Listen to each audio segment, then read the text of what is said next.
nagsisimula na siguro yung final attack, mga kababayan, na sinabi niya na tutuldukan ko na niya ito in 2 to 3 weeks.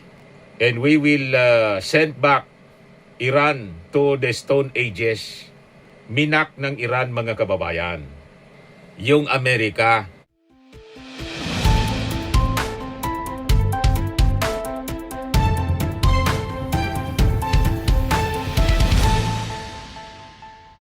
Hello po mga kababayan, si Dante Maravillas. I-update ko po kayo ng mga pangyayari sa Iran at sa Amerika, yung giyera po sa Middle East. Ayan po, breaking news. Second American fighter jet crashes in Persian Gulf area around the same time F-15E shut down. Pilot safely rescued. Sabi dito ng report sa New York Post. Tuwang-tuwa naman po yung DDS na si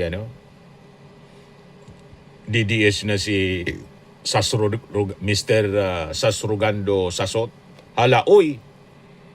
Nasa side sila kasi ng Iran. Kasi yung Iran, mga kababayan, kaalyado ng China. So sila nasa side ng ang mga DDS nasa side po ng Iran. Nasa side ng mga terrorists. You see, mga kababayan, natutuwa sila na malagasan, mga kababayan, yung Amerika at saka Israel. Na-rescue po, sabi dito sa report ng CNN, US rescue 1 of 2 crew members from fighter jet downed over Iran. Sabi po sa source. Yan o. In-acknowledge siya, mga kababayan, ni US President Donald Trump. Ganon talaga pag may gira. Tanggap yan ng Amerika, mga kababayan. Right now, nasa 13 US servicemen ang namamatay. Bigyan ko kayo ng update. Summary ng mga kaganapan, mga kababayan. Yan o. Daring double rescue mission ang ginagawa ngayon ng mga American forces. Sabi dito sa balita, in a high-risk mission deep inside hostile territory, U.S. combat search and rescue teams successfully recovered both crew members of a downed F-15E Strike Eagle during what's being called Operation Epic Fury. The aircraft assigned to the 494th Fighter Squadron was hit by Iranian defenses, forcing the pilot and weapon systems officer to eject into mountainous terrain in southwestern Iran. With enemy forces reportedly searching the area, time was critical. A first rescue team managed to extract one airman under heavy fire. In a second daring operation, additional teams returned using HH-60W Jolly Green, 2 helicopters supported by HC-130J aircraft. Flying low and evading threats, they successfully located and rescued the second airman. Meanwhile, at A-10 Thunderbolt jets provided cover, suppressing enemy positions during the extraction. Both crew members are now safely in Iraq and receiving care. Nailigtas po. Yan ang report 7 hours ago. Magaling sa ganyan sa extraction, mga kababayan, ang Amerika. Well, experience po. Pero hindi natatakot malagasan yung Amerika. Parte yon sa kanilang misyon, mga kababayan. Sabi nga po ni Donald Trump, no man left behind. Ito may Holy Week pala si Donald Trump. Mamaya kuhaan ko sa inyo. President Donald Trump. May Holy Week message siya. Ito muna sabi ni Donald Trump. No man left behind. No other country takes this motto as seriously as the U.S. Armed Forces. Sabi po dito. Ganon sila, mga kababayan. Di pinapabayaan. So sabi dito, why do we do this? Why is no man left behind such a strong core doctrine in the U.S. military? It's because it builds unbreakable trust. You fight harder when you know that your team will come for you no matter the cost. This time, it's no different and the US military will bring them home. Ganon sila. No other military does this for its service members to this scale.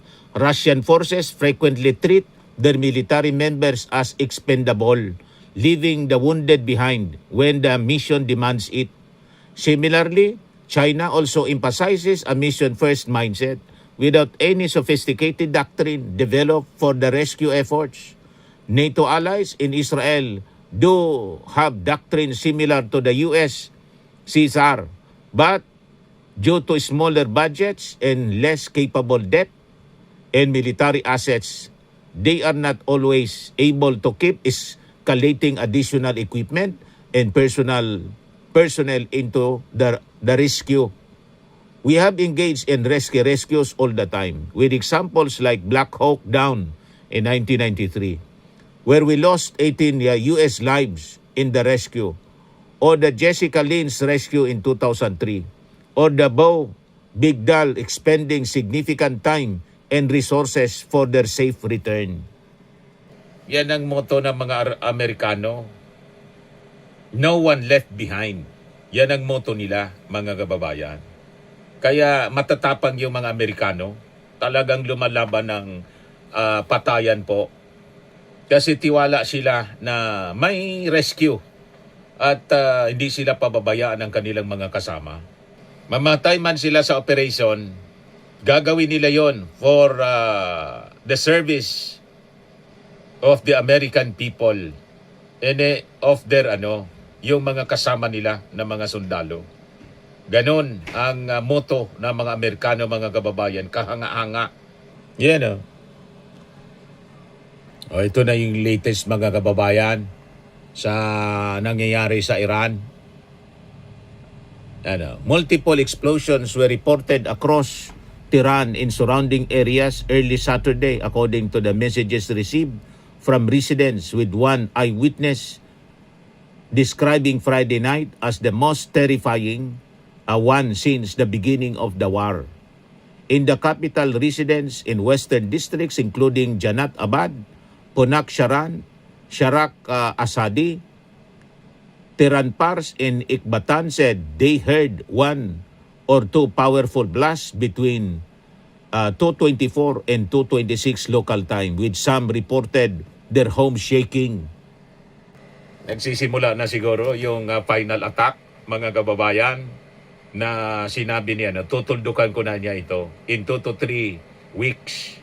And we will send back Iran to the Stone Ages. Minak ng Iran, mga kababayan, yung Amerika.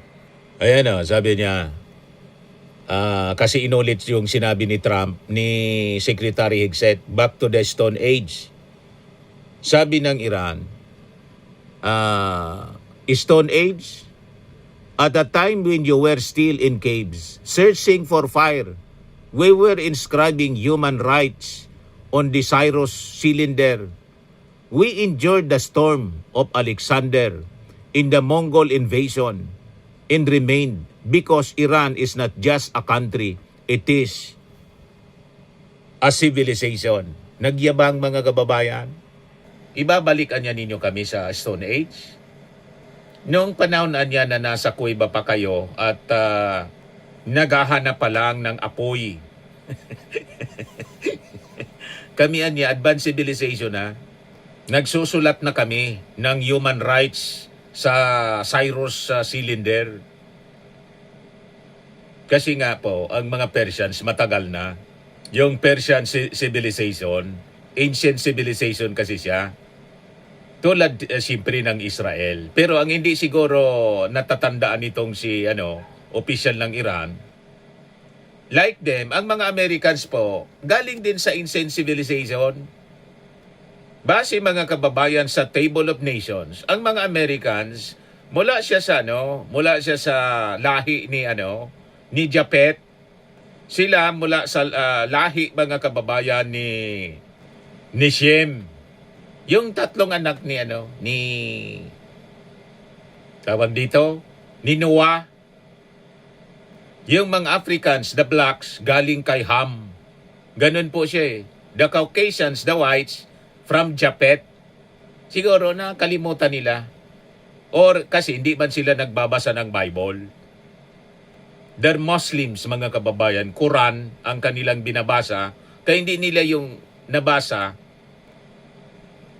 sa historical books na Bible kung saan galing ang mga lahi ng mga tao sa mundo, including Persians. Malamang nakalimutan niya o talagang ignorante din siya, mga kababayan. Minaliit yung Amerika. Ang alam niyang history siguro yung nung ma-discover yung Amerika ni Columbus. Yung mga Americans po, anak ng UK, United Kingdom, mga kababayan, di ba? At yung European countries, including the United Kingdom, lahi ni Japet. Yan po sa Table of Nations. Mama, i-share ko po sa inyo para alam ninyo ang history ng mga nations of the world based sa Table of Nations after Noah's flood. Ito kasi yung naging sagot ng Iran doon sa sinabi ni Trump na ibabalikan niya namin kayo sa Stone Age. So, breaking news, Iran responds sharply to Stone Age remark.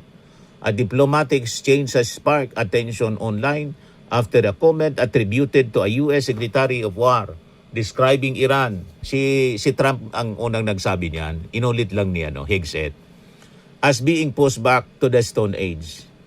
A quote from President Trump post drew a strong rebuttal from the Iranian embassy in South Africa. In response, the embassy issued a statement defending Iran's historical legacy, saying Stone Age, at a time when you were still in caves, searching for fire, we were inscribing human rights on the Cyrus cylinder. Mas advance niya kami sa inyo. Ang tanong ngayon, kung kayo ay advance kaysa sa mga Amerikano kasi nauna kayong civilization in your belief, sana kayo pinulot ngayon. Ibig sabihin, stagnant kayo. Backward.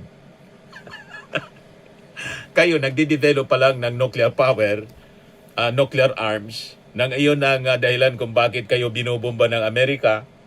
Yung Amerika is now a great power. So nalampasan kayo ng milya-milya.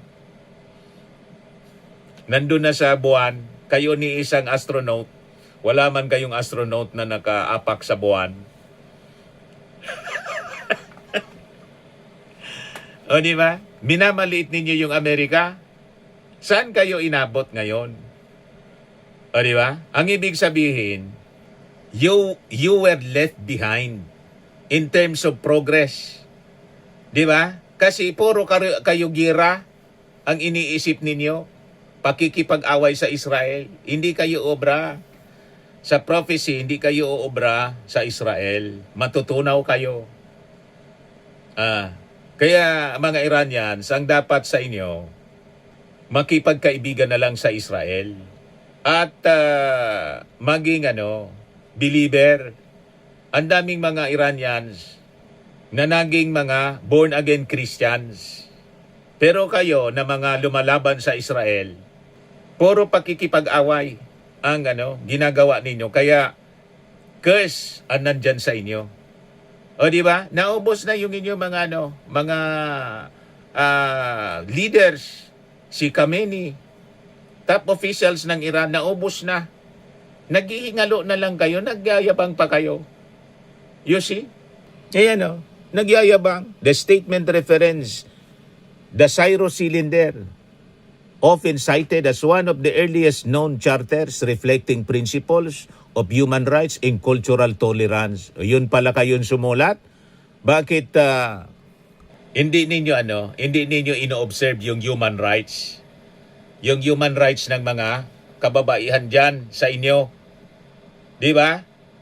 Kaya nga yung mga kababaihan na Iranians nagsasayaw-sayaw, tuwang-tuwa sa ginagawa ng Amerika.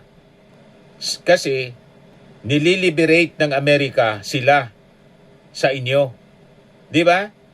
Cultural tolerance pala yung nakasulat doon sa Cyrus cylinder, human rights. Violation of human rights yung mga pinagagawa ninyo dyan. Baliktad, mga kababayan. Kaya iniinsulto nila na sila advanced civilization sa Amerika. Noon yon. Noon yon.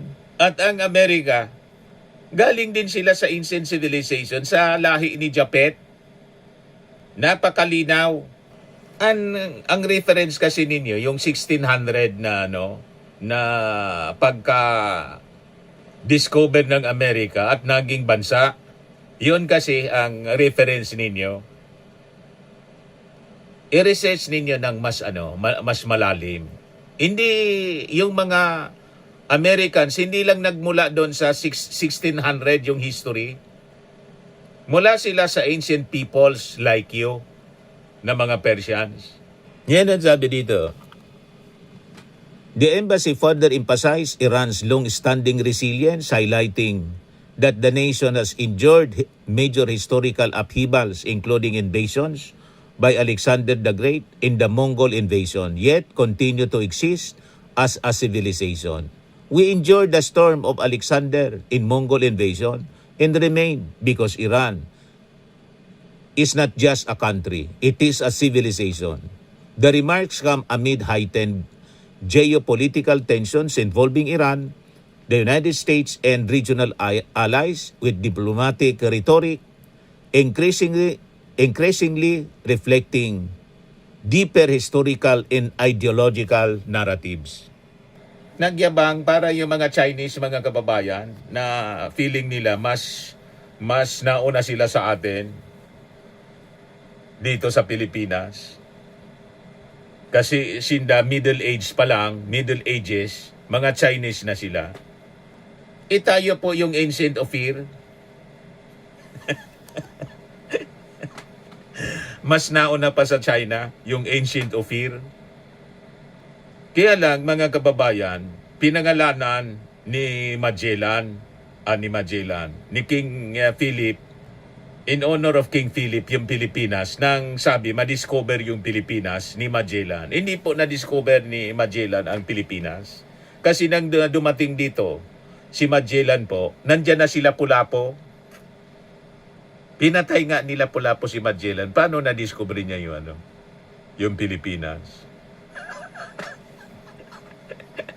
May mga dati ng mga tao dito at may organized laws na tayo at may sariling salita, yung baybayin. May mga dato tayo noon. Di ba? Mga kababayan, sila Pulapo nga. Pinatay si Magellan, kaya mali na Magellan discovered the Philippines. Mali yung history. May mga tao na dito bago pa dumating yung mga Kastila, mga kababayan. Ito po, i-share ko sa inyo. The biblical origin of the American nations can be viewed from the two primary perspectives: the ancient origin of the indigenous populations as descendants of Noah, and the modern founding of the United States, often sees as a new covenant community. According to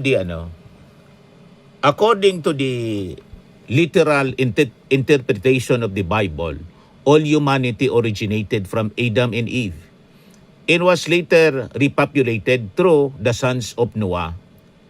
Yung tatlong anak niya, si Shem, si Ham, and Japhet, after the great flood. The dispersions from Babel following the confusion of the languages at the Tower of Babel in Genesis 11, different language groups and families migrated to various parts of the earth. Ganon po. And the Americans, descendant sila ni Japhet. The white people. Kaya kung makakwento itong ambassador ng Iran, akala nila sila na lang yung pinakang matanda na civilization. Hindi po. Sabay-sabay. ang nakita lang ninyo yung 1600s na founding ng Amerika, United States of America. Sinasabi ninyo 250 years pa lang yung Amerika. Kayo ang tanda-tanda na ninyong civilization, ancient civilization, Persian kingdom pa. Ganon. Tulad kasing tanda ng mga Babylonians, yung Iraq. Hindi ganon.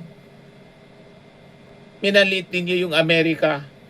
Yan po sa Table of Nations, mga kababayan, kung paano nag-disperse yung mga tao na naging bansa sa mundo. The Table of Nations in Genesis 10.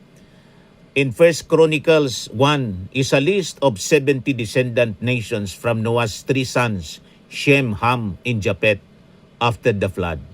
This list, often considered a map of the ancient world, serves to illustrate the genealogies and early spread of humanity across the Middle East, Africa, and Europe. Yung mga descendants ni Japheth na puntang Europe, yung mga descendants ni mga anak, kapo-apuan ni Ham, yun ang mga tao sa Africa, mga black people. Tapos yung mga descendants ni Shem sa Middle East and Asia, in Southeast Asia, including the Chinese people, yan ang descendant ni Shem, mga kababayan. Pero yung mga Egyptians, Libyans, mga kababayan, parte yan ng Africa. Mga African people sila. Descendant ni Ham, mga kababayan. Ganon sa Table of Nations po. Kaya hindi pwedeng sabihin ng mga Chinese na sila mas sa atin, mas matanda. Hindi pwedeng sabihin po. Sabay-sabay yung pag-spread ng i-confuse ng Diyos yung salita in the Tower of Babel. Comes now the Asian countries from the descendants of Shem, the Chinese, the Filipinos, mga Ophirians, mga kababayan, ganun po. While the white people of Europeans, yung Amerika galing po sa United Kingdom yan, European, lahi ni Japheth, mga kababayan, in the Table of Nations. Ayan the sons of Noah in Genesis chapter 10 verse 1 to 32.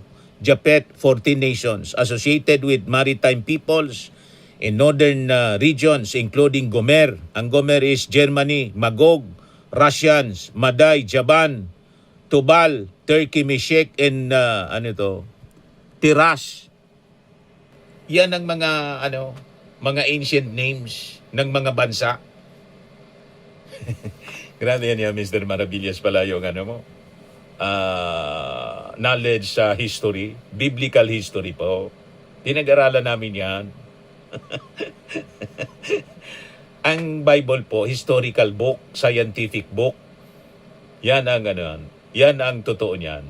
Yan Ham, 30 nations, mga kababayan, associated with Africa, mga blacks, 30 nations sila. In the Middle East, including Kos, Egypt, Misraim, Put, in Canaan. This line includes Babylon, Nineveh, in Sodom, in Gomorrah. O, kita ninyo. Tapos si Shem, 26 nation associated with Asia in the Middle East. So, ang kay Ham, tapos kay Shem, may Africa in the Middle East. Yung kay Shem na lahi, may nasa Middle East tapos Asia. Tayo dito sa Asian countries including Elam, Ashur, Arpaksad, Lud, in Aram. Key aspects of the table, symbolic number. The 70 nations represent the total comprehensive spread of humanity at the time, a number that often appears in biblical tradition. Example, 70 descendants of Jacob. Geographical scope, it ranges from southern Spain, Tarshish, to southern Russia, Ukraine, Askenas, to East Africa, Seba. The list highlights the diversity of languages, lands, and clans following the events in Genesis 11, setting the stage for biblical narrative. Generations of Noah. Ang mga Persians po, descendant po siya ni Elam, anak ni Shem, mga kababayan, na anak ni Noah. kapatid ni magkaka-relative sila with the Americans.